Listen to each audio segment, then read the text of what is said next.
नमस्कार, आभार, अभिनंदन। फॉर्मूला गुरु में आप सभी का स्वागत है। मैं हूं विपुल सिंह।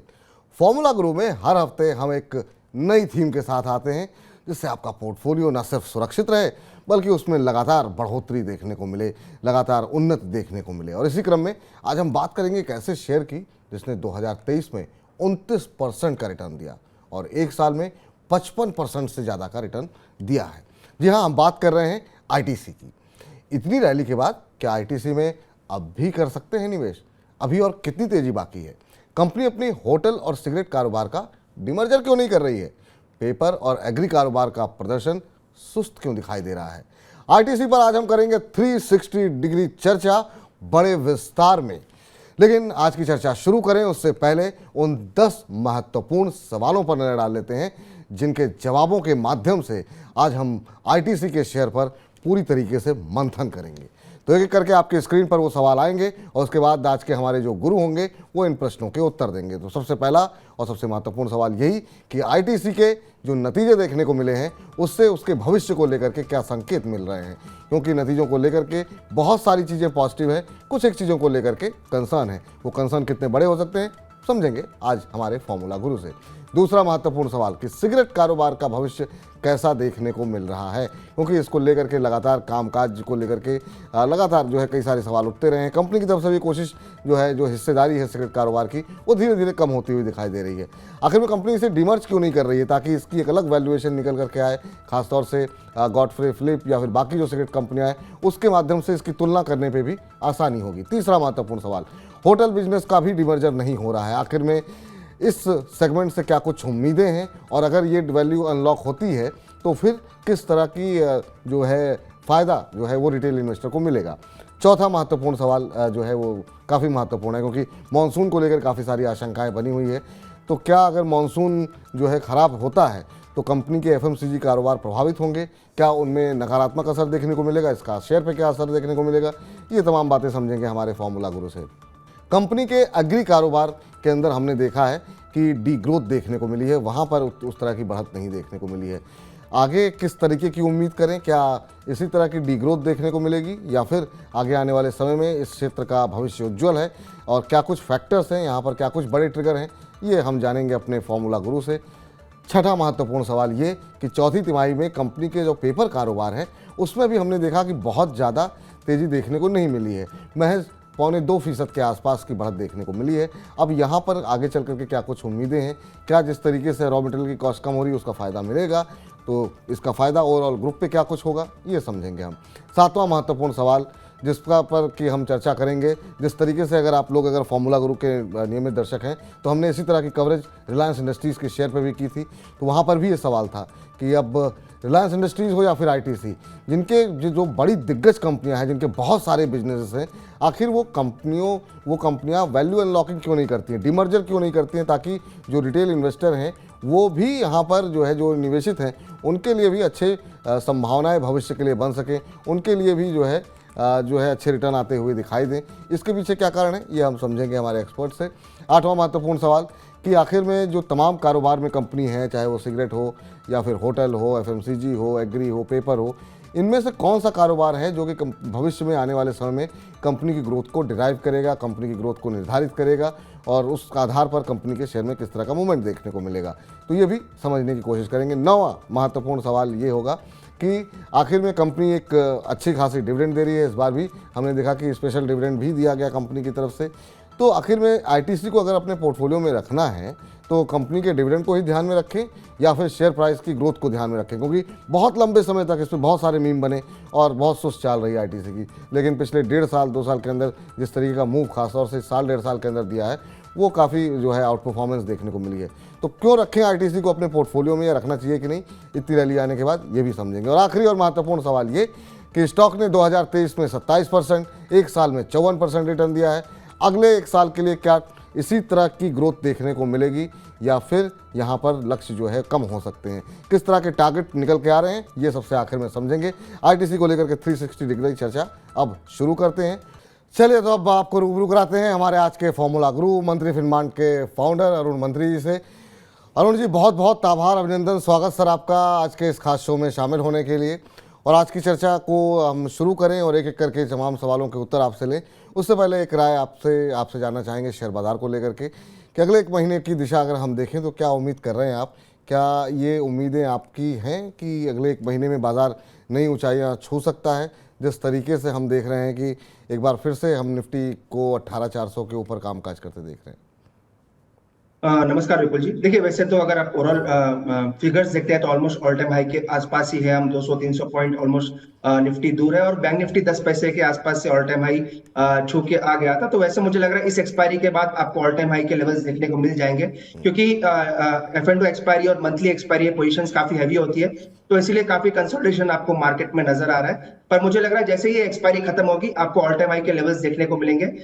जून में मुझे लग रहा है 18,800 18,900 के लेवल्स आपको निफ्टी में देखने को मिल सकते हैं। ठीक, अब सर एक एक करके जो है आज की थीम पर लौटते हैं। और आज की थीम हमने इसलिए डिसाइड की क्योंकि हम इंतज़ार भी कर रहे थे, क्योंकि आईटीसी के रिजल्ट्स जो हमने देखे और साथ ही साथ जो कंपनी की तरफ से जो शेयर में जो परफॉर्मेंस देखने को मिली, हम चाहेंगे ज़रा दिखाएं जरा एक बार जो है स्क्रीन पर कि किस तरीके का प्रदर्शन यहाँ पर देखने को मिला है।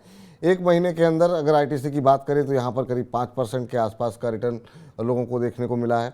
वहीं अगर हम आगे चल करके अगर हम बात करें पिछले 6 महीने की, तो बाज़ार की दिशा जैसी भी रही हो, जितनी वोलेटिलिटी रही हो, लेकिन 26% का रिटर्न जो है यहाँ पर आईटीसी ने दिया है। इसके अलावा अगर हम पूरे एक साल की अगर बात करें तो यहाँ पर 58% का रिटर्न, तो सर मतलब ज़बरदस्त आउट परफॉर्मेंस न सिर्फ इंडेक्स को बल्कि तमाम जो है दिग्गज शेयरों को यहाँ पर देता हुआ ये शेयर दिखाई दिया। इस साल की अगर खाली बात करें 2023 की जनवरी से लेकर अब तक, तो भी 29% का रिटर्न है। तो आप देख सकते हैं किस तरीके का रैली यहाँ पर देखने को मिली। और ये वही शेयर है जिस पर मीम बनते थे कि आखिर में ये कैसा हाथी है जो चलता ही नहीं है, और एक अच्छा खासा जो है यहाँ पर ये शेयर चलता हुआ रिटर्न दिया। लेकिन अब यहाँ पर ये है कि रिजल्ट्स आ गए हैं और हम ये जानने की कोशिश कर रहे हैं कि क्या जो रैली अभी देखने को मिली है आगे देखने को मिलेगा कि नहीं, पर वो आखिरी सवाल होगा। एक एक करके पहले रिजल्ट्स की बात कर लेते हैं। सर, आईटीसी के जो रिजल्ट्स देखने को मिले उससे आपको इसके फ्यूचर को लेकर क्या कुछ संकेत मिल रहा है? हमने देखा कि खासतौर से जो कंपनी का एफएमसीजी कारोबार है वहाँ अच्छी ग्रोथ देखने को मिली है, कंपनी के होटल कारोबार में अच्छी ग्रोथ देखने को मिली है, इवन सिगरेट कारोबार में भी अच्छी ग्रोथ देखने को मिली है। आपकी क्या एक्सपेक्टेशन है रिजल्ट्स के बाद? आपकी पहली टिप्पणी। विपुल जी, वैसे तो अगर आप देखें लास्ट 2 क्वार्टर के रिजल्ट्स, अगर आप आईटीसी के देखते हैं तो काफी शानदार रिजल्ट्स आए हैं। इवन स्टॉक प्राइस भी अगर आप देखें 2017 से 2021-22 तक कोई बड़ा आउट परफॉर्मेंस स्टॉक प्राइस में भी देखने को नहीं मिला। पर जहां तक आईटीसी की बात है, 4 से 5 मेजर वर्टिकल है इनके बिजनेस के।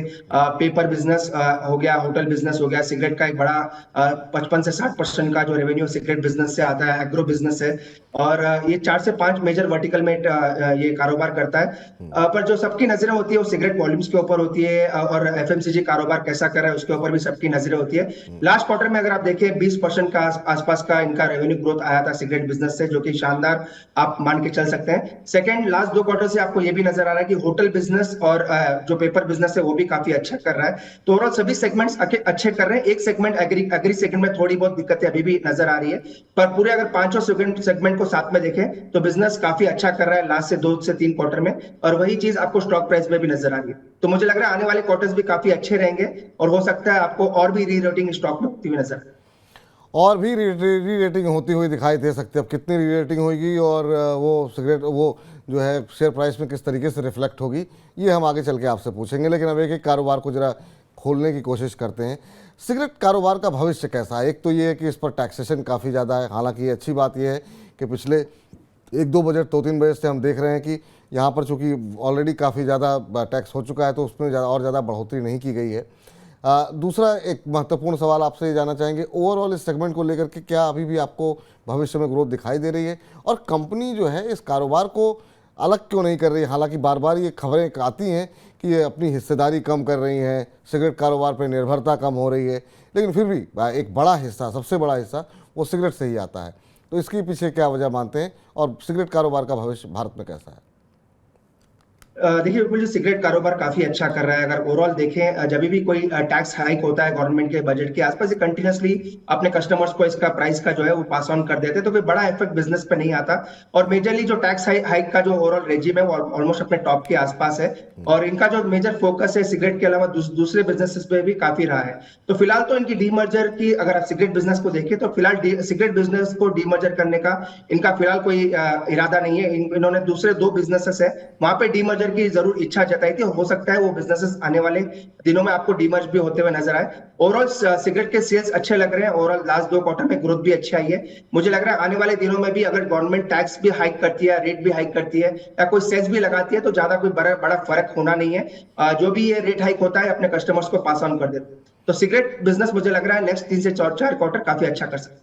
3 से 4 क्वार्टर तो अच्छा आप कह रहे हैं कि करेगा, लेकिन आप ये कह रहे थे कि बाकी जो है अगर अगर इस कारोबार से बाकी कंपनियां निकलती हैं और सिगरेट के ही कारोबार पर अगर फोकस करें तो आप भविष्य आपको क्या लग रहा है, ये गॉडफ्रे फिलिप्स से बड़ी कंपनी होगी, किस तरीके से इसका साइज़ होगा, ये इसके आने के बाद इस पूरे सिगरेट के सेगमेंट की क्या फिर से री रेटिंग होगी, क्योंकि बड़ा बिजनेस है और जो है मतलब अगर बाकी कंपनियों के मुकाबले देखें तो सेल्स वगैरह भी काफ़ी ज़्यादा हैं सर इसके यहाँ पे। देखिए विपुल जी, वैसे तो अगर वैल्यूएशंस लगाए तो सभी बिजनेसेस को साथ में लगा के और मार्केट जो है वो वैल्यूएशन देता है। और अगर आप देखें सिर्फ सिर्फ सिगरेट सिगरेट बिजनेस का देखें तो काफी बड़ा वैल्यू अनलॉकिंग सिगरेट बिजनेस में भी हो सकता है। नो डाउट मार्केट लीडर है, मेजर ऑफ द जो सेगमेंट है वो इनके ही ब्रांड्स आप देखते हैं मार्केट में। तो सिगरेट बिजनेस को अलग भी करके देखते हैं तो काफी बड़ा वैल्यू अनलॉकिंग को हो सकता है। पर जो अभी मार्केट की ओवरऑल नजर है वो ज्यादा एफएमसीजी, होटल और एग्रो बिजनेस पे भी है। वहां पे ग्रोथ मार्केट ज्यादा एक्सपेक्ट कर रहा है क्योंकि सिगरेट बिजनेस ऑलरेडी ग्रोथ में है, वॉल्यूम्स अच्छे आ रहे हैं। तो मार्केट पार्टिसिपेंट्स को जो है वो ज्यादा उम्मीदें जो है होटल, पेपर और एफएमसीजी बिजनेस से ज्यादा है। अगर सिगरेट बिजनेस अलग होता है, जो कि इनकी फिलहाल अपेक्षा नजर नहीं आ रही, अगर वो अलग होता है तो काफी बड़ी वैल्यू अनलॉकिंग हो सकती है। हो सकता है सबसे बड़ी सिगरेट कंपनी अलग से ये बनती हुई नजर आए। तो मुझे लग रहा है ओवरऑल प्रॉस्पेक्ट्स काफी अच्छे हैं। पर जो मेजर नजर है होटल और एफएमसीजी, ये 2 कारोबार पे मार्केट पार्टिसिपेंट्स की ज्यादा नजर है। जब ज़्यादा नज़र है तो चलिए ज़रा उस पर भी बात कर लेते हैं। तीसरा सवाल वही है सर, होटल कारोबार सर, ये हमने देखा कोविड के दौरान और तमाम चीज़ों के दौर उस समय तो काफ़ी नुकसान में रही, पूरा सेक्टर ही काफ़ी अंडर परफॉर्म रहा। लेकिन अब जो स्थिति देखने को मिल रही है और ख़ास तौर से जो बड़े ट्रिगर हैं होटल इंडस्ट्री के लिए, एक तो है वर्ल्ड कप, G20 ऑलरेडी चल रहा है, कई सारे बड़े इवेंट जो है लाइनअप में है, छुट्टियों का मौसम शुरू होने वाला है। इसको लेकर के आपको लगता है भी 1-2 क्वार्टर काफ़ी ज़्यादा मतलब ये ग्रोथ को ड्राइव करेगा होटल बिजनेस? बाकी क्या इनकी पास इतनी क्षमता है कि इसको पूरी तरीके से यूटिलाइज कर सके, जिस तरह की डिमांड हम आने वाले टाइम में देख रहे हैं आ रही है, बैक टू बैक इवेंट, बड़े इवेंट लगे हुए हैं? देखिए विपुल जी, डेफिनेटली अगर ओवरऑल होटल बिजनेस अगर आप देखें तो इनके एलाइड एक्टिविटीज पे भी आपकी नजर होनी चाहिए। एक एग्जांपल मैं आपको दे देता हूं, जो एयरलाइन बुकिंग हो रही है, एयर टिकट्स की बुकिंग हो रही है, वो अपने हाइस के आसपास है। लास्ट 3 साल का भी ऑलमोस्ट रिकॉर्ड टूट चुके हैं जो कि एयरलाइंस बुकिंग में आपको नजर आ रहे हैं। और प्राइजेस जो है वो ऑलमोस्ट आसमान छू रहे हैं एयरलाइन प्राइजेस भी। तो मुझे लग रहा है जिस हिसाब से एयर टिकट बुकिंग हो रही है उसी हिसाब से होटल बुकिंग में भी आपको इजाफा देखने को मिला है। चूंकि छुट्टियों का सीजन है और होटल बिजनेस अपने चरम के आसपास होता है, तो मुझे लग रहा है ये भी बड़ा इंपैक्ट होटल बिजनेस पे डाल सकता है। सेकंड चीज ये है, ये अपने होटल बिजनेस पे डेफिनेटली अच्छा कर रहे हैं, पर इनका डीमर्जर का कोई इरादा अभी भी होटल बिजनेस में नहीं है। मेजरली अपना जो डीमर्जर करना चाहते हैं वो एफएमसीजी बिजनेस को करना चाहते हैं, जो कि इनका सेकंड बड़ा कंट्रीब्यूटर है रेवेन्यू का। और एक आईटी, छोटा आईटी कंपनी भी है इनकी, वो भी एक अपना डीमर्जर करके कंपनी को अलग से ये डीमर्ज करना चाहते हैं। तो फिलहाल होटल बिजनेस को ये कोई डीमर्जर करना नहीं चाहते। आईटी और एग्री जो एफएमसीजी बिजनेस है उसको वो डीमर्ज करना चाहते हैं। होटल बिजनेस अच्छा कर रहा है और ज्यादा बड़ा रेवेन्यू होटल बिजनेस से इनको आता नहीं है, पर मुझे लग रहा है आने वाले दिनों में इनका जब बड़ा रेवेन्यू है होटल बिजनेस से आ सकता है। और अगर ये एक्सपेंशन करते हैं, 2 से 3 और एक्विजिशंस करते हैं, तो मुझे लग रहा है इनका जो होटल बिजनेस है वो डबल डिजिट रेवेन्यू कंट्रीब्यूशन भी कर सकता है। डबल डिजिट कंट्रीब्यूशन भी कर सकता है। सर ये जो 2 कंपनियां आपने बताई, तो आप ये कह रहे हैं कि अगर ये कंपनियां डीमर्ज होंगी तो क्या कंपनी की ये योजना है कि सिगरेट और होटल ये दोनों एक ही कंपनी के अंदर रहेंगी? देखिए फिलहाल तो उनका जो उनके सीईओ साहब ने कहा था, उन्होंने यही कहा था कि ये आईटी बिजनेस और एफएमसीजी बिजनेस को डेफिनेटली डीमर्ज करना चाहते हैं। होटल बिजनेस चूंकि इनका छोटा कारोबार है, वो हो सकता है आपको सिगरेट बिजनेस के साथ ही नजर आए। और जैसे ही होटल कारोबार बड़ा होता है, जैसे ही एक बड़ा रेवेन्यू जनरेटर हो जाता है, हो सकता है होटल बिजनेस पे भी आपको डीमर्जर होता हुआ नजर आए। पर मुझे लग रहा है फिलहाल जो इनकी योजना है वो आईटी बिजनेस, जो कि इनका छोटा कारोबार है, सेकंड एफएमसीजी जो कि 20 से 22% का रेवेन्यू जनरेट करते हैं। एफएमसीजी और आईटी बिजनेस को फिलहाल ये डीमर्ज करना चाहते हैं। एफएमसीजी और आईटी को डीमर्ज करना चाहते हैं, तो आप सोच लीजिए कंपनी कितनी डाइवर्सिफाइड है। आईटी में भी है, सिगरेट में भी है, एफएमसीजी में भी है, एग्री में भी है, पेपर भी में भी है। तो ये इस तरह का डाइवर्सिफिकेशन कंपनी के अंदर देखने को मिल रहा है। सर अब अगला सवाल जो आपने एफएमसीजी का जिक्र किया तो उसी को पे जिक्र कर लेते हैं। एक तो ये कि अब ये अगर कारोबार अलग होता है तो आप किस तरीके से कितनी बड़ी जो है वैल्यू अनलॉकिंग यहाँ पर आप देख रहे हैं, और ओवरऑल अगर अभी हाल फिलहाल में अलग नहीं होता है तो आगे के लिए जो सबसे बड़ा ट्रिगर पॉइंट है वो है मानसून। मानसून को लेकर के दो तरह की रिपोर्ट सामने आई हैं। एक हम देख रहे हैं कि स्काईमेट की जो रिपोर्ट है वो कह रहे हैं कि जो है मानसून अच्छा नहीं रहेगा, और दूसरा आईएमडी ने कहा है कि मानसून सही रहेगा। तो अगर ख़राब मानसून रहता है तो एफएमसीजी कारोबार पे क्या आपको लगता है कि आने वाले क्वार्टर में कुछ डेंट देखने को मिल सकता है? डेफिनेटली जिस हिसाब से अगर एफएमसीजी कारोबार देखें इंडिया में, उसका जो मेजर फोकस होता है वो मानसून पर डेफिनेटली होता है, क्योंकि कंजम्पशन जो है वो यूजुअली वहीं से आता है। तो अगर मानसून अच्छा होता है तो ओवरऑल डिमांड काफी अच्छी रहती है। पर अगर मानसून अनुमान से कम आता है तो हो सकता है आपको इनपुट जो इनके कॉस्ट होते हैं एफएमसीजी कारोबार में, जो कि input as a raw material रहते हैं, उनका प्राइस बढ़ता हुआ नजर आएगा। वही चीज इनको कस्टमर को पास ऑन करनी पड़ेगी। अगर ये प्राइसेस कंटिन्यूअसली बढ़ाते हैं तो हो सकता है डिमांड में भी थोड़ी आपको गिरावट नजर आए। तो मुझे लग रहा है अगर मानसून खराब आता है या मानसून अनुमान से कम आता है तो हो सकता है आपको एफएमसीजी कारोबार में थोड़ा नेगेटिविटी नजर आए। अगर वो प्राइस पास ऑन भी करते हैं तो मुझे लग रहा है डिमांड पर थोड़ा इफेक्ट हो सकता है। तो मानसून खराब होना हो सकता है एक सेंटिमेंट डैम्पनर हो सकता है इनके रेवेन्यू में थोड़ा उसका इफेक्ट आपको देखने को। चलिए, तो अब तक जो भी बातें अब तक अरुण जी से हुई हैं इन 4 सवालों के माध्यम से, सारी सकारात्मक बातें रही हैं आईटीसी के बारे में। ये पहला पॉइंट जो है वो थोड़ा सा नेगेटिव हो सकता है, इसको भी जब आप कोई निवेश की स्ट्रेटजी बनाइए तो ध्यान में रखिए कि मानसून एक बड़ा ट्रिगर है, वहाँ पे अगर कुछ खराबी होती है तो उस पर हो सकता है थोड़ा नेगेटिव असर देखने को मिले। पांचवा महत्वपूर्ण सवाल, और इसके साथ ही हम पहुँच जाएंगे अपने आधे पड़ाव पर, और ये है एग्री कारोबार को लेकर के। सर, इस बार के एग्री कारोबार में हमने देखा कि डी ग्रोथ जो है वो देखने को मिली है। अब इसका क्या कुछ असर जो है भविष्य में आप देख रहे हैं, और क्या एक बाउंस बैक की उम्मीद हम कर सकते हैं इस डी ग्रोथ के बाद? क्या कुछ आपका कहना है?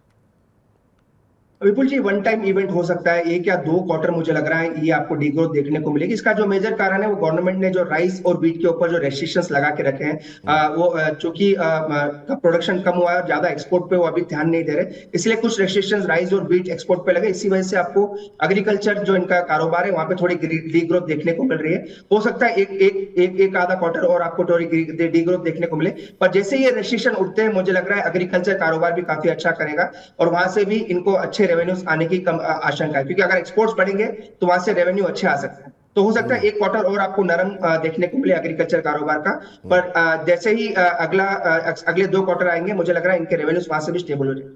तो अगर अच्छा मान लीजिए कि अगले 1 क्वार्टर और थोड़ा सा और नरम भी रहता है, तो भी हम ये मान के चलें कि कंपनी के ओवरऑल परफॉर्मेंस या ओवरऑल रेवेन्यू या प्रॉफिट में कोई विशेष फर्क नहीं पड़ेगा, क्योंकि एग्री का इस बार भी हमने देखा 17% की डी ग्रोथ रही, लेकिन फिर भी कंपनी के जो मुनाफा रहा, वो कंपनी के नतीजे रहे, वो बाजार की उम्मीद के मुताबिक या कुछ लोग उम्मीद से बेहतर बता रहे हैं। देखिए विपुल जी, डेफिनेटली अगर जिस हिसाब से और दूसरे बिजनेसेस काफी अच्छा कर रहे हैं तो थोड़ा बहुत सेट ऑफ आपको वहां से नजर आएगा, और वहां से हो सकता है कॉम्पेंसेशन थोड़ा बहुत आपका होता हुआ नजर आए एग्रीकल्चर कारोबार का जो भी डी ग्रोथ हो रहा है। पर मुझे लग रहा है 1 और क्वार्टर में आपको डी ग्रोथ देखने को मिलेंगे। जैसे ही आप तीसरे क्वार्टर में जाएंगे तो थोड़ा बहुत वहां से आपको रेवेन्यू में उछाल जरूर देखने को मिलेगा। एक चीज आपको जरूर नजर रखनी है, सिगरेट के वॉल्यूम्स में अगर कमी आती है तो वहां पे थोड़ा दिक्कत कंपनी के लिए हो सकता है। अगर सिगरेट के वॉल्यूम स्टेबल रहते हैं, होटल कारोबार अच्छा करता है, तो मुझे लग रहा है एग्रीकल्चर की जो भी डी ग्रोथ आ रही है वो सेट ऑफ हो जाए। एक और सेक्टर सर जहां पे हमने देखा थोड़ी सी सुस्त रफ्तार देखने को मिली है, वो हमने देखा पेपर कारोबार। ये छठा प्रश्न है कि अब चौथी तिमाही में कंपनी के पेपर कारोबार में हमने देखा कि मामूली बढ़त ही देखने को मिली है। आगे चल करके क्या उम्मीद करें कि यहाँ पर भी रिकवरी आएगी, और क्या कुछ कारण आप देख रहे हैं जिसकी वजह से आपको लगता है कि यहाँ पर उस तरह की ग्रोथ देखने को नहीं मिली जैसी उम्मीद की जा रही थी? करीब 1.25% के आसपास की बढ़त देखने को मिली। विपुल जी, अगर आप ओवरऑल बात करें पेपर इंडस्ट्री की, कोविड एरा के बाद एक जबरदस्त उछाल आपको ओवरऑल पेपर इंडस्ट्री में देखने को मिला था। वहां से काफी इनके बाई प्रोडक्ट्स भी मार्केट में आए थे, वहीं से आपको काफी अच्छा उछाल देखने को मिला। लेकिन वो डिमांड अभी फ्लैटन हो चुकी है, उतनी डिमांड अभी मार्केट में नजर नहीं आ रही। पर ओवरऑल मुझे लग रहा है आने वाले कुछ महीनों के बाद आपको डिमांड वापस नजर आएगी, और जो ये फाइन सेगमेंट में है, फाइन पेपर सेगमेंट में है, वो काफी अच्छा कर सकता है। तो कुछ दिनों तक मुझे लग रहा है डिमांड फ्लैटन रहेगी, और आने वाले क्वार्टर में वापस आपको डिमांड नजर आएगी। तो ओवरऑल पेपर इंडस्ट्री काफी अच्छा करेगी, और पेपर जो पल्प बनता है उसके भी प्राइसेस में गिरावट आई है, वो भी एक पॉजिटिव इस कंपनी के लिए रहेगा। तो रॉ मटेरियल का प्राइस कम होना और डिमांड का बढ़ना दोनों ही पॉजिटिव रहेंगे। तो हो सकता है आने वाले दिनों में वापस आपको पेपर का बिजनेस काफी अच्छा करता हुआ नजर। पेपर के बिजनेस में भी आगे जो है और ज़्यादा बेहतर स्थिति देखने को मिलेगी, तो यहाँ पर भी जो है कंपनी के लिए एक सकारात्मक खबर यहाँ पर निकल करके आ रही है कि पेपर कारोबार और पेप को लेकर के भी यहाँ पर अरुण जी जो है सकारात्मक है। और दूसरा एक कारोबार जो अच्छा नहीं कर रहा है एग्री, उसमें वो कह रहे हैं कि एक क्वार्टर हो सकता है और कि नंबर वहाँ पर थोड़े से सबड्यूड रहे, लेकिन उसके बाद जो है यहाँ पर तेज़ी देखने को मिल सकती है। अब आता है महत्वपूर्ण सातवां सवाल। सातवां सवाल ये सर कि अभी हमने आरआईएल पर भी इसी तरह की एक कवरेज की थी, वहाँ पर भी हम देख रहे हैं कि वो पीके अग्रवाल साहब थे, कहने लगे बड़ी समस्या आरआईएल के साथ अब ये हो गई है कि कंपनी की वैल्यूएशन कैसे की जाए, क्योंकि कंपनी जूता भी बेच रही है लेकिन जूते की कंपनी के साथ कंपैरिजन नहीं कर सकते, कंपनी रिटेल के अंदर भी है लेकिन किसी और रिटेल कंपनी के साथ निवेश नहीं कर सकते, तो बड़े निवेशकों के लिए मुश्किल हो जाता है कि इसकी सही वैल्यूएशन है क्या। ऐसी स्थिति हम देख रहे हैं आईटीसी के अंदर भी अब होती हुई दिखाई दे रही है। कंपनी पेपर कारोबार में भी है, होटल में, सिगरेट में, एफएमसीजी में, आईटी में भी। तो इस तरह के जो कंपनियां बड़ी हो जाती हैं, दिग्गज हो जाती हैं और बहुत सारा डाइवर्सिफिकेशन होता है, ये लोग कोशिश ये क्यों नहीं करते हैं वैल्यू अनलॉकिंग के लिए, या इसके पीछे क्या बड़ी मंशा आप मानते हैं? प्रमोटर के मन में क्या चलता होगा कि आखिर में इसके पीछे कारण आप क्या मान रहे हैं? क्योंकि हमने देखा अदानी ग्रुप के भी बहुत 10 कंपनियां लिस्टेड हैं, आरआईएल की और आईटीसी की क्यों नहीं हो सकती हैं? विपुल जी, डेफिनेटली वैसे तो अगर आप देखें जो बड़े कॉन्ग्लोमरेट्स होते हैं, जैसे आप आरआईएल की बात करें, आईटीसी की बात करें, अडानी की ऑलरेडी आपने बात की, काफी बड़ा वेल्थ अडानी ने भी डेफिनेटली क्रिएट किया था। नो डाउट पिछले महीनों में कुछ न्यूज की वजह से वापस स्टॉक प्राइसेस नीचे आए, पर मुझे लग रहा है जो बड़े वेल्थ क्रिएटर होते हैं वो बड़ा लंबा अपना नजरिया रखते हैं और जैसे ही सही समय आता है वो अपने वैल्यू को अनलॉक करते हैं। तो प्रमोटर्स की अपनी निजी आप कह सकते हैं निजी स्ट्रैटेजी हो सकती है या फिर आईटीसी आरआईएल की कि वो सही समय आने पर अपनी वैल्यू अनलॉकिंग करें। पर डेफिनेटली आपने कहा अगर आप कोई भी बिजनेस अलग करते हैं तो आपको उसका वैल्यूएशन अच्छा मिलता है क्योंकि वो कंपेरेबल हो जाते हैं अपने पीयर से और उस हिसाब से उनको वैल्यूएशन मिलता है। एक बात और भी आपसे शेयर कर देता हूं, अगर ये अपना एफएमसीजी कारोबार अगर अलग करते हैं तो 20,000 से 25,000 करोड़ का वैल्यूएशन उसको भी अभी भी मार्केट में मिल रहा है। तो मुझे लग रहा है अगर डेफिनेटली अगर ये अलग करते हैं तो बड़ा वैल्यूएशन मिलेगा, पर प्रमोटर्स का अपना डिसीजन होता है, मैनेजमेंट का अपना डिसीजन होता है। मुझे लग रहा है जो बड़े प्रमोटर्स होते हैं, बड़े वेल्थ क्रिएटर्स होते हैं जैसे कि रिलायंस हो गया, आईटीसी हो गया, बड़ा लंबा नजरिया रखते हैं और हो सकता है इस साल नहीं अगले साल तक आपको दोनों में ही डीमर्जर होता हुआ नजर।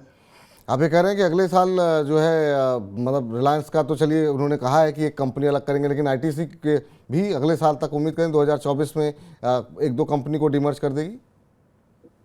देखिए मुझे उम्मीद इसी साल है, इसी साल आईटीसी का डीमर्जर होना चाहिए। दिसंबर तक आपको हो सकता है नेक्स्ट क्वार्टर या उसके अगले क्वार्टर तक आपको डीमर्जर होता हुआ नजर आए, पर नेक्स्ट ईयर तो डेफिनेटली हो जाएगा। तो पर मुझे ज्यादा उम्मीद है कि आईटीसी का जो डीमर्जर है इसी साल होना चाहिए, एटलीस्ट जो एफएमसीजी आईटी कारोबार है उसको वो अलग कर दे। ठीक है, तो चलिए, तो ये बड़ी महत्वपूर्ण बात है और इस तरह की उम्मीदें, और शायद ये एक बड़ा ट्रिगर था और इसी वजह से शायद बहुत लंबे समय से शेयर चल नहीं रहा था और जो तेज़ी आई है वो इसी एक्सपेक्टेशन में आई है कि अब कंपनी के अंदर वैल्यू अनलॉकिंग का समय आ चुका है। तो अब देखते हैं, जैसा कि आपने कहा कि इस साल उम्मीद की जा सकती है और इस साल नहीं तो अगले साल ऐसा हो जाएगा। तो आपके पोर्टफोलियो में अगर ये शेयर पड़ा हुआ है तो अभी रहने दीजिए, आगे चल करके अगर डिमर्जर होगा तो इसका लाभ आपको मिलेगा। अगला महत्वपूर्ण सवाल ये कि सर अब कंपनी जो कि 5-6 कारोबार में है, आपको क्या लगता है कि भविष्य में अगर कंपनी को आगे बढ़ना है तो कौन सा बिजनेस ऐसा है जहां पर आपको लगता है कि वो जो है अगला बड़ा ट्रिगर पॉइंट होगा या वो कंपनी की ग्रोथ जो है वो ड्राइव करेगा आगे चल करके? वो आपको होटल में ताकत दिखाई देती है, वो आपको सिगरेट में ताकत दिखाई देती है, या फिर आपको एफएमसीजी कारोबार में वो ताकत दिखाई देती है? कहाँ पर डेंट लगने पे सबसे ज़्यादा नुकसान होगा और कहाँ पे अगर थोड़ी सी रिकवरी आती है तो ओवरऑल ग्रुप को बड़ा सहारा मिलेगा? देखिए ओवरऑल मुझे लग रहा है आने वाले दिनों में दो इनके जो सेगमेंट्स है वो काफी ग्रोथ ड्राइवर हो सकते हैं। नो डाउट एक जो सेगमेंट है वो छोटा सेगमेंट है और आने वाले दिनों में हो सकता है वो आपको डबल साइज का भी होता हुआ नजर आए। पहला जो सेगमेंट है मुझे लग रहा है एफएमसीजी का इनका जो कारोबार है उनमें काफी आपको अच्छा ग्रोथ या ज्यादा ग्रोथ देखने को मिल सकती है, इसीलिए उसको अलग करने की भी बातें मार्केट में चल रही है। सेकंड होटल बिजनेस वैसे तो काफी कम कंट्रीब्यूट करता है इनके रेवेन्यू पर आने वाले दिनों में मुझे लग रहा है होटल बिजनेस भी काफी बड़ा रेवेन्यू जनरेटर इस कंपनी के लिए हो सकता है। ये दोनों ही सेगमेंट मुझे लग रहा है एक रेवेन्यू ड्राइवर हो सकते हैं। थर्ड डेफिनेटली सिगरेट बिजनेस अच्छा करता रहेगा जब तक दूसरे सेगमेंट्स को भी सहारा मिलता रहेगा। तो मुझे लग रहा है एग्रीकल्चर और होटल बिजनेस ये दो काफी अच्छा कर सकते हैं, जो कि पेपर बिजनेस जो है यूजुअली सीजनल बिजनेस होता है, आपको उतार चढ़ाव देखने को मिलता है। पर चूंकि एक बड़ा डेमोग्राफिक डिविडेंड इंडिया में है, बड़ा मार्केट है, तो एग्रीकल्चर और एफएमसीजी ये दोनों ही सेक्टर मुझे लग रहा है एफएमसीजी और होटल्स ये दोनों ही सेक्टर मुझे लग रहा है कि आने वाले दिनों में इनके ग्रोथ ड्राइवर्स हो सकते हैं। ठीक, अब चूंकि आखिरी के दो सवाल रह गए हैं सर, और ये दो सवाल खासतौर से जो लोग निवेशक हैं, जो लोग पैसे लगाते हैं कंपनी में, रिटेल निवेशक खासतौर से, उनके लिए काफ़ी महत्वपूर्ण है। और पहला नौवां सवाल यही है कि जब आईटीसी को अपने पोर्टफोलियो में रखें तो क्या सोच करके रखें, क्योंकि ये एक ऐसा शेयर है कि जिसको लेकर के बहुत लोग दुखी हो गए।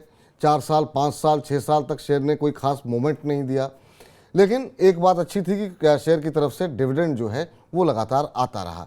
अब हमने देखा कि इस बार तो स्पेशल डिविडेंड भी मिल रहा है, और साथ ही साथ शेयर ने एक अच्छी खासी तेज़ी भी दिखाई है। एक साल के अंदर 50% से ज़्यादा का रिटर्न भी देखने को मिला है। अगर हम इसको पोर्टफोलियो में रखते हैं तो किस चीज़ को ध्यान में रखें? डिविडेंड पे फोकस करें, शेयर प्राइस ग्रोथ यहाँ पर कैसी मिल रही है, कितने बाकी अपने पीयर ग्रुप के मुकाबले कितना शेयर चल रहा है, इसको रखें या दूसरे को रखें? मतलब इसको पोर्टफोलियो में रखने की बड़ी वजह आप क्या मानते हैं?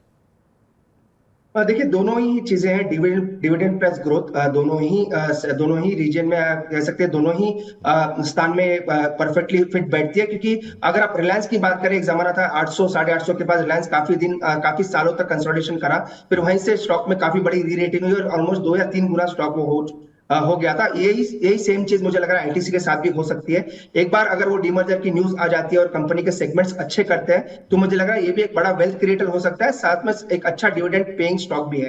तो मुझे लग रहा है इनका जो कारोबार है, ये सभी कारोबार अच्छे कर रहे हैं। होटल बिजनेस काफी अच्छा पिकअप कर रहा है, सिगरेट वॉल्यूम्स में अभी भी ग्रोथ नजर आ रही है। ओवरऑल पेपर बिजनेस भी अच्छा कर रहा है, एफएमसीजी में भी अच्छी ग्रोथ नजर आ रही है। एग्रीकल्चर में अभी भी बाकी है, पर मुझे लग रहा है जैसे ही एग्रीकल्चर में भी ग्रोथ आएगी, सभी सेगमेंट्स इनके काफी अच्छा करेंगे, और हो सकता है आने वाले दिनों में अगेन ये बड़ा वेल्थ क्रिएटर बने। सेकंड, एक बड़ा डिविडेंड पेइंग स्टॉक भी बने। तो इसको पोर्टफोलियो में जरूर रखें। ये ऐसा नहीं देखें कि स्टॉक चला नहीं है या फिर नहीं चल सकता है, ऑलरेडी चल चुका है। यहाँ से भी ये स्टॉक में री रेटिंग हो सकती है, यहाँ से भी अच्छे रिटर्न्स आपको स्टॉक में देखने को मिल सकते हैं। अच्छे रिटर्न मिल सकते हैं, री रेटिंग हो सकती है, इन तमाम चीज़ों को ध्यान में रखते हुए अच्छा डिविडेंड तो मिल ही रहा है। ये 3-4 बड़े फैक्टर्स हैं जिसकी वजह से आपको इस शेयर को अपने पोर्टफोलियो में अवश्य रखना चाहिए। सर, अगर हम एक 100 रुपये हों तो आईटीसी कितने का रखें? 2-4 रुपये का रखें, 5 रुपये का रखें? कितने परसेंटेज होने चाहिए आईटीसी के शेयर पोर्टफोलियो के अंदर? देखिए, अगर आप ओवरऑल सेक्टर की बात करते हैं, अगर आप एफएमसीजी सेक्टर में रखना चाहते हैं, तो आपको 40% के आसपास जो है वो आईटीसी में ही रखना चाहिए, क्योंकि सभी सेगमेंट्स इसमें आ जाते हैं। पर अगर आप ओवरऑल पोर्टफोलियो की बात करते हैं, अगर आपको 10 स्टॉक बाई करने हैं, अगर आप उसमें अपना डिवीजन करना चाहते हैं, तो कितना परसेंट रखें, तो 10 से 15% के आसपास अपना आईटीसी में एक्सपोजर जरूर रखें। अगर आप 10 दिग्गज स्टॉक बाई कर रहे हैं, सपोज आप 100 रुपए का बाई करें, तो 15 रुपए का तो एटलीस्ट आप आईटीसी बाई करके रखें, क्योंकि एक डिफेंसिव स्टॉक है। सेकंड, एक बड़ा वेल्थ क्रिएटर भी बन सकता है। अगर मार्केट में गिरावट भी आती है तो यूजुअली आपको आईटीसी में बड़ी गिरावट देखने को नहीं मिलती। तो एक डिफेंसिव काउंटर भी आपके पोर्टफोलियो में रहेगा, एक अच्छा वेल्थ क्रिएटर भी रहेगा। सेकंड, डिविडेंड पेइंग स्टॉक है, तो सभी चीजों का आपको फायदा मिलेगा। और अगेन लास्ट चीज पर वो भी काफी बड़ी चीज है, डीमर्जर होकर कंपनी दूसरे कारोबार को लिस्ट करती है, तो वहां से भी इनको अच्छी वैल्यू अनलॉकिंग देखने को मिल सकती है। तो एक नहीं, कई सारे कारण आपको बता दिए गए कि इसकी वजह से ये पोर्टफोलियो में आपके अंदर होना चाहिए। एक तो डिफेंसिव है, डिविडेंड पेइंग है, दूसरा जो है आपके, अगर आप 1 लाख रुपए लगा रहे हैं तो 15,000 रुपये जो है वो आईटीसी के अंदर आप लगा सकते हैं। अगर आप 10 शेयरों की कोई लिस्ट बना रहे हैं तो 15,000 के आईटीसी आपके पास होने चाहिए। तमाम मुसीबत के वक्त जो है वो डिफेंसिव स्टॉक जो है वो आपकी जो पोर्टफोलियो की वैल्यू घटती है उसको थोड़ा सा संभालने का ये यहाँ पर काम करेगा। तो पोर्टफोलियो में तो होना चाहिए, और 10 से 15% होना चाहिए, और खाली एफएमसीजी में ले रहे हैं तो कम से कम 40% होना चाहिए। लेकिन अब सर, आखिरी सवाल आज का जो सबसे महत्वपूर्ण है कि स्टॉक ने 2023 में हमने देखा कि 27%, एक साल में 54% से ज़्यादा का रिटर्न दिया है। अगले 1 साल के लिए क्या लक्ष्य निकल के आ रहे हैं? नतीजों के बाद बहुत सारे ब्रोकरेज हाउसेस की तरफ से जो हमने टारगेट अभी तक देखे हैं वो बहुत एग्रेसिव टारगेट नहीं लग रहे हैं। 485 के आसपास जो है ज़्यादातर लोग आकर के रुक जाते हैं, कुछ एक ने 500 के आसपास भी दिए हैं। आपका अपना एनालिसिस क्या कहता है कि अगर कोई व्यक्ति 1 साल के लिए रख रहा है, जिसमें कि आप कह रहे हैं कि अगर हो सकता है डीमर्जर की स्टोरी भी प्ले हो जाए, आप कितना लक्ष्य मान रहे हैं मौजूदा भाव से देखते हुए? किस तरह के रिटर्न की उम्मीद आपकी है? देखिए विपुल जी, वैसे तो टारगेट्स काफी बड़े आ रहे हैं, पर चूंकि 1-2 अनाउंसमेंट का वेट है, इसलिए हम टारगेट ज्यादा बढ़ा नहीं रहे। कंजर्वेटिव बेसिस पे मुझे लग रहा है 500-520 के टारगेट्स आपको आईटीसी में देखने को मिल सकते हैं। पर चूंकि डीमर्जर की न्यूज आनी है, क्या वैल्यू पे आती है, कब आती है, सभी अभी भी अनसर्टेनिटी मार्केट में है, तो इसी वजह से बड़े टारगेट्स आपको किसी भी ब्रोकरेज हाउस से या किसी भी रिसर्च हाउस से देखने को नहीं मिल रहे। पर जैसे ही अनाउंसमेंट्स आएंगे, जैसे ही इनका एवेल्यूएशन या फिर वैल्यूएशन निकलेगा, आपको क्लियरली देखने को मिलेगा कि हो सकता है री रेटिंग अगेन इस स्टॉक में होती हुई नजर आए। है। इसलिए कंजर्वेटिव बेसिस पे कोई भी अजम्पशंस ना लेते हुए कि डीमर्जर कब होगा या किस वैल्यू पे होगा, कंजर्वेटिव बेसिस पे मुझे लग रहा है 500 520 तक के टारगेट छू सकता है। जैसे ही चीजें क्लियर होगी और वैल्यूएशंस क्लियर होंगे तो हो सकता है वहां से बड़ी रीरेटिंग आपको स्टॉक में होती भी नजर। तो बिना किसी बड़ी खबर के, बिना डीमर्जर के, बिना रीरेटिंग के, बहुत कंजर्वेटिव अप्रोच के साथ भी 500 से 520 तक के लक्ष्य यहाँ पर देखने को मिल सकते हैं। तो यहाँ पर अपने पोर्टफोलियो में अवश्य रखें, न सिर्फ रिटर्न के लिए बल्कि डिविडेंड के लिए, अपने पोर्टफोलियो की सुरक्षा के लिए। तो आईटीसी के तमाम कारोबार पे हमने विस्तारपूर्वक आज चर्चा की है और एक एक कारोबार को समझने की कोशिश की है। और अगर इसको लेकर के कोई भी फैसला होता है तो यकीन मानिए काफ़ी ज़्यादा जो है वैल्यू अनलॉकिंग होगी और आपके पास अच्छी खासी रकम जो है वो होगी। तो इन तमाम खबरों के लिए, लंबी अवधि के लिए आईटीसी में बने रहें। कुछ और चलते चलते कमेंट करना चाहेंगे अरुण सर आप? देखिए अगेन विपुल जी, वैसे तो काफी अच्छी चर्चा इस स्टॉक पे हो चुकी है, पर अगेन मैं वही रिपीट करना चाहूंगा, ऐसे स्टॉक्स में ही रखें जहां पे आपका जो पैसा है वो सेफ रहे और ज्यादा डी ग्रोथ देखने को ना मिले। वैसे ही स्टॉक्स हम यूजुअली अपने शो पे भी रिकमेंड करते हैं कि जहाँ पे अगर मार्केट गिरता भी है तो आपका जो पैसा है वो आउट परफॉर्म करना चाहिए, आपका रिटर्न आउट परफॉर्म करना चाहिए। आईटीसी भी एक ऐसा ही स्टॉक है जहाँ पे आपको अच्छा वेल्थ क्रिएटर ऑलरेडी है, पर आने वाले दिनों में हो सकता है अच्छे डिफेंडर के तौर पर भी काम करे और अच्छे वेल्थ क्रिएटर के तौर पर भी काम करे। इसलिए इस स्टॉक को अपने पोर्टफोलियो में जरूर रखें।